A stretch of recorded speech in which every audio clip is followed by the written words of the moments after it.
Vamos apresentar o seminário de catálise proposto pela Camila, pela Universidade Federal de Ouro Preto. Participantes, Gabriel e eu, Júlia. A origem da catálise. É importante ressaltar a sua origem. Com o trabalho da cientista britânica Elizabeth Fullman, em 1794, publicou o livro An Acid on Combustion, um ensaio sobre a combustão. Contribuindo um pouco para isso. Mais atento.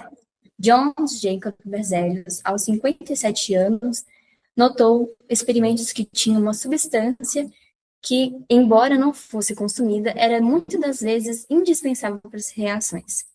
Em 1865, Berzelius introduziu o termo força catalítica, que frequentemente é acreditado a ele.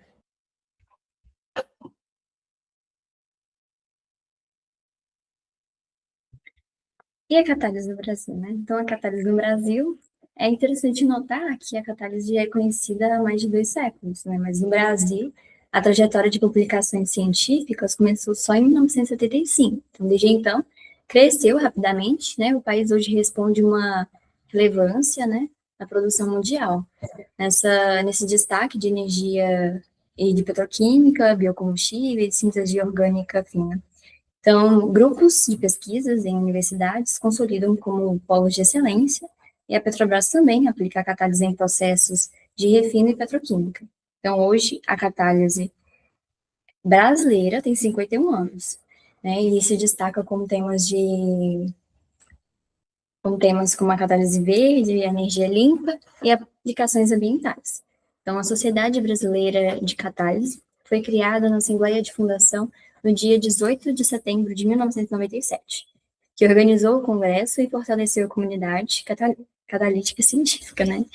Então, desde então, o país passou de uma produção inicial ligada à produção de refino petróleo para um campo amplo, que inclui a biocatálise e a catálise heterogênea, a organometálica, organocatalítica e processo verdes. Então, a gente tem a abundância de biomassas e recursos minerais estratégicos, como o nióbio, níquel, tem permitido avanços de rotas catalíticas sustentáveis. Então, especialmente na volta da bioenergia para a conversão de CO2, né? Então, além disso, tem pesquisas recentes de eletrocatálise no Brasil que mostram o desenvolvimento de materiais catalíticos para reduzir o CO2 e produzir hidrogênio em vez de tratar efluentes industriais. Então, isso é muito importante para a catálise aqui no Brasil, né? Então, ganhando essa importância. Então, a gente também pode ver esse cenário que mostra em poucas décadas a catálise brasileira evoluiu de maneira bem notável, né? Então, tornando uma ciência viva, estratégica, de transição energética. Um exemplo claro de como a pesquisa nacional pode conectar com desafios globais e gerar impactos científicos quanto industriais. Definição.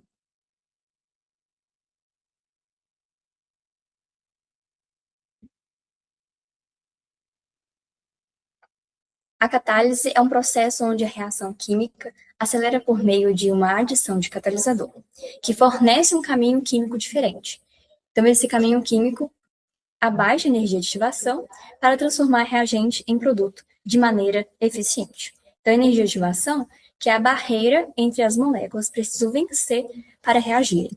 Com essa barreira mais baixa, as colisões passam a ser mais eficazes e a reação anda mais rápido. Falando sobre as técnicas catalíticas, que são classificadas principalmente em homogêneas, heterogêneas e enzimáticas, a gente vai dar aqui na apresentação mais ênfase para as vantagens e para as limitações nos processos industriais. Bom, a catálise homogênea, ela é caracterizada por os catalisadores e os reagentes estarem na mesma fase, o que favorece a interação das moléculas, ou seja, acaba sendo mais eficiente, o que resulta numa alta seletividade e rendimento, mesmo sob condições brandas, que é em temperatura e pressão baixas. Então, a gente tem uma ótima transferência de massa ali na técnica homogênea. Entretanto, uma das limitações que acaba impactando muito nessa técnica é a separação do catalisador com o produto, o que faz com que o custo de operação para as indústrias seja muito elevado, porque aqui a gente tem a adição de etapas e além, né, desse custo, dessa adição de etapas, a gente tem a produção maior de resíduos, o que faz com que a aplicação nela na indústria seja em torno de 15%. Bom, já a catálise heterogênea, ela é mais utilizada na indústria, representando cerca de 80% dos seus processos, e isso se dá por conta da sua facilidade de recuperação e reutilização do catalisador, que geralmente é sólido, fazendo com que os custos operacionais eles caiam de forma brusca para as empresas. Mas ela apresenta uma limitação, que é o desenvolvimento desses catalisadores eficientes, onde eles são de forma muito complexa para que tenha o controle, né, dos fenômenos na superfície e da interação, né, as possibilidades dos sítios ativos. E por fim, a catálise enzimática, ela se destaca pela elevada seletividade do substrato e pelo controle rigoroso da orientação espacial das reações. Além de atuar em condições suaves, como em temperatura ambiente, isso faz com que ela se torne mais sustentável e a quantidade de geração de resíduos, né, seja baixa.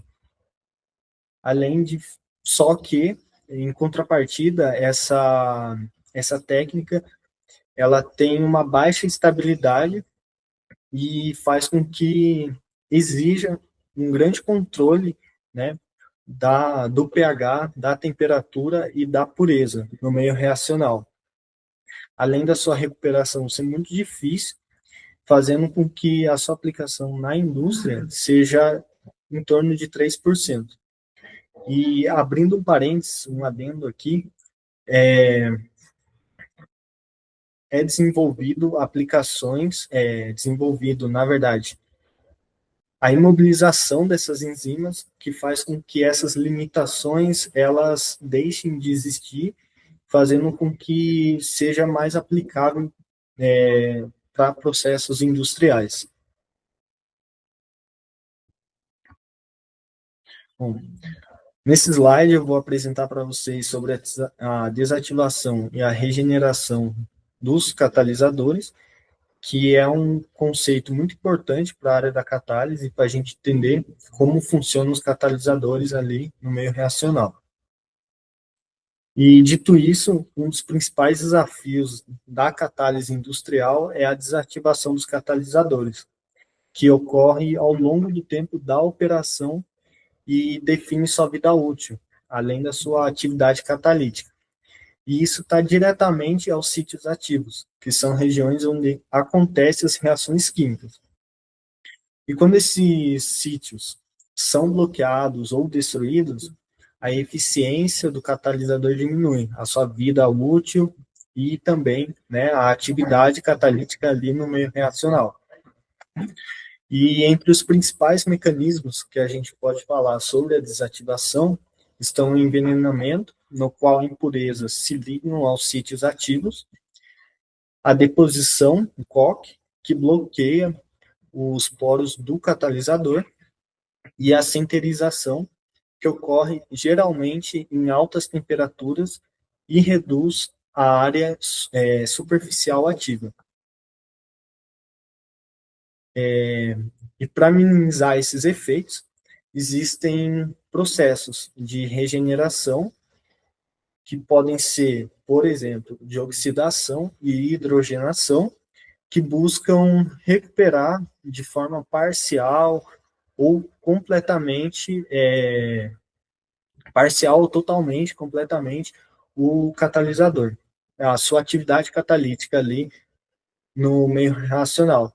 Só que nem sempre ela vai ser 100%. Essa regeneração nem sempre vai acontecer e ela tem que ser vista tem que ser de um ponto econômico e ambiental para ver se é aplicável, é fácil a sua implementação e os impactos que ela gera.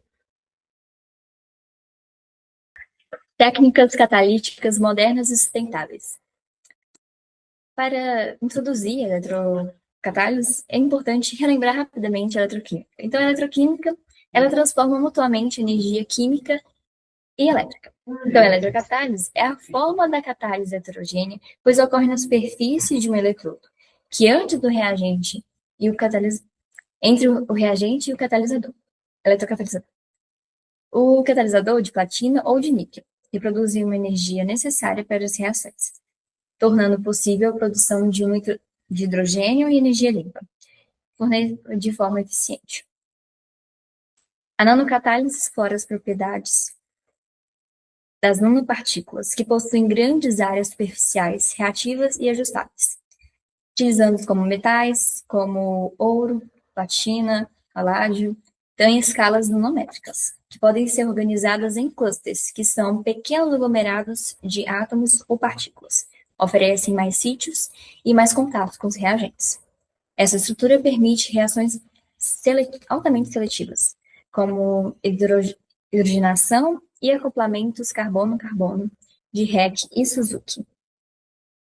A fotocatálise utiliza geralmente a luz ultravioleta, demonstrado na foto ao lado, que com essa luz ultravioleta, ela ativa os catalisadores, como o dióxido de titânio.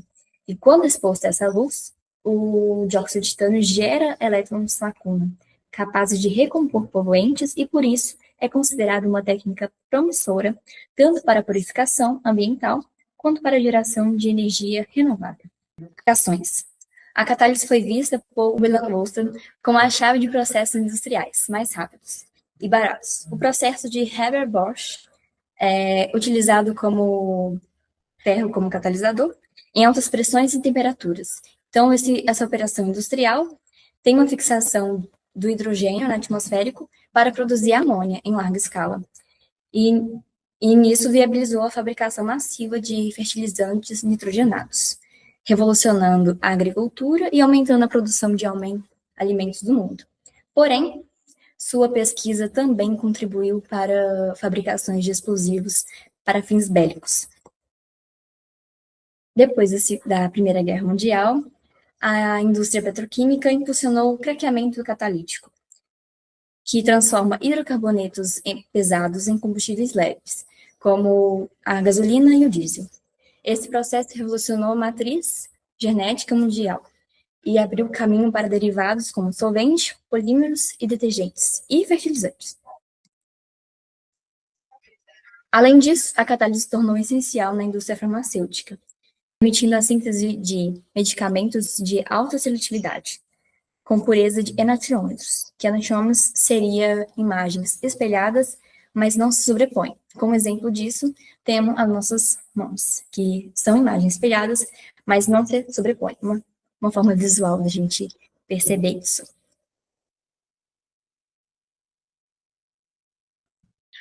Aqui, nesse slide, a gente vai trazer também sobre o experimento conhecido como pasta de dente de elefante, que eu vou estar explicando um pouco mais depois do vídeo.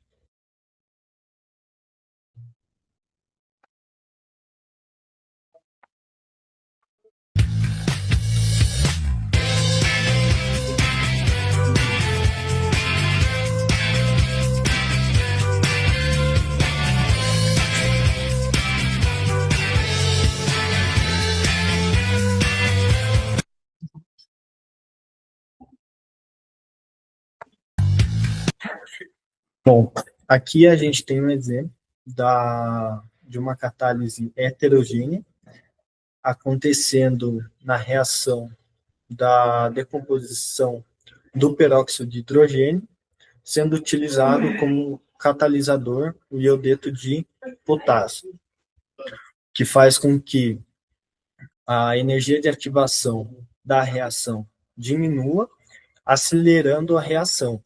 Então, o oxigênio ele acaba se decompondo de forma muito mais rápida.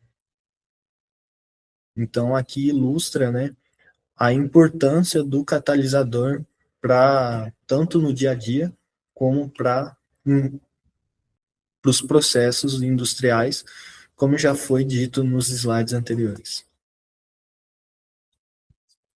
Bom, finalizando e dando uma breve contextualizada sobre a importância econômica e ambiental da catálise,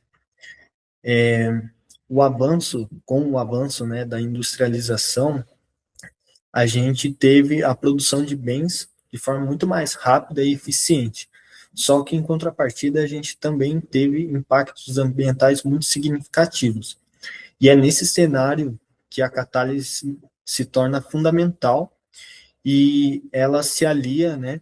Ela está associada à química verde e aos seus princípios, porque a utilização dos catalisadores permite que a indústria produza mais, consumindo menos energia e gerando menos resíduos. O que faz, do ponto de vista econômico, os processos catalíticos eles aumentam a eficiência e reduzem os custos. E do ponto de vista ambiental, a gente tem a diminuição da poluição e o melhor aproveitamento dos reagentes.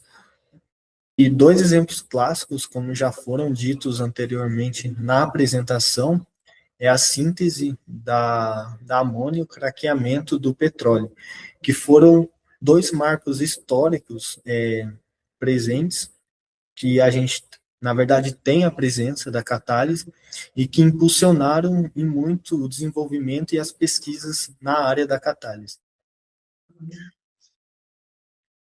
E atualmente, né, a catálise ela é muito utilizada e muito pesquisada para combustíveis limpos, para remediação ambiental na indústria farmacêutica e petroquímica. Eles atuam tanto para a sociedade de forma econômica e ambiental, mas ela também melhora a qualidade de vida das pessoas.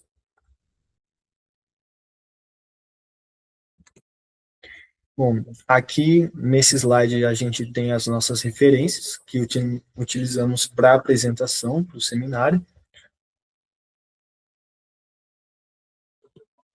e agradecemos a atenção de todos.